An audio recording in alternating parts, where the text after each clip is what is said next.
Nakita nyo yung duming yan. Ang tagal ko nang gustong linisin yan, kaya tinatamad ako kasi isa-scrub mo pa yan. Yan kasi laging nakaupo yung mga aso, pag dumadaan-daan sila. Hindi talaga, kailangan pa ngayong i-brush. So, masusubukan ngayon natin tong Seaway All-Purpose Cleaner. Nakakalinis daw to ng CR, ng walls, kitchen.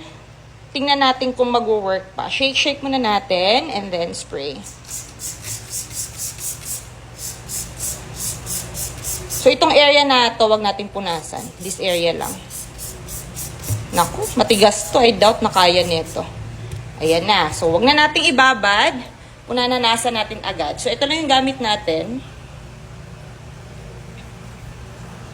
So, oh, you see? Real time yan ha. Wala na, hindi natin i-edit yan.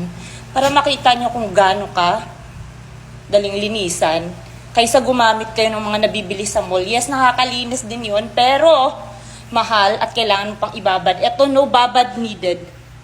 Yung pinunasan, yung hindi pinunasan. Diba? Hindi na kayo mahihirapan sa paglilinis, mga mommies, na lagi naglilinis ng bahay ni.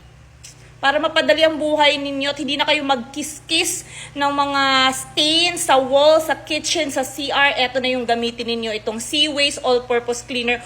All-Purpose Cleaner talaga, antibacteria, hindi matapang ang amoy. Go!